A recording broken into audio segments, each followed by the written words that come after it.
Namahagi ang Benguet 2nd Provincial Mobile Force Company ng mga wheelchair sa mga benepisyaryo ng programang Gulong ng Swerte noong ika-7 ng Disyembre sa La Trinidad at Bukod, Benguet.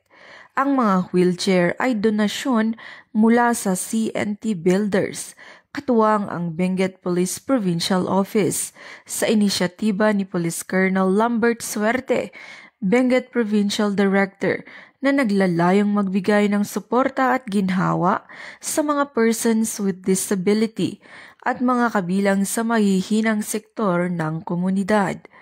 Sa unang bahagi ng aktibidad, binisita ng team si Ginang Dulia K. Lampuyas, 90 anyos na residente ng Pugis, La Trinidad, Benguet, na lubos ng bulag. Ipinagkaloob sa kanya ang wheelchair na makakatulong sa kanyang pang-araw-araw na paggalaw at magbibigay ginhawa sa kanyang pamilya na matagal nang nagbubuhat at umaalalay sa kanya. Sunod na tinungo ng grupo ang kubabang poblasyon Bukod, Benguet upang ihatid ang wheelchair para kay Miss Charlotte K. Coriman, 27 anyos, na may kondisyong microcephaly. Bumisita rin ang team kay Ginang Mina S. Paterno, 96 anyos, at may skin cancer, na hirap ng makagalaw dahil sa kanyang kalagayan.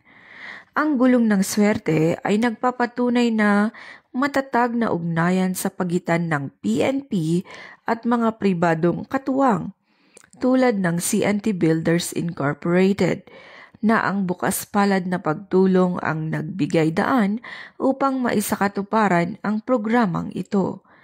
Patuloy na nakaangkla ang Benguet 2nd PMFC sa mga misyong itong patatagin ang ugnayan ng pulisya at komunidad sa pamamagitan ng pagtulong sa mga higit na nangangailangan at pagsusulong ng diwa ng binadang sa bawat pamayanang kanilang pinaglilingkuran.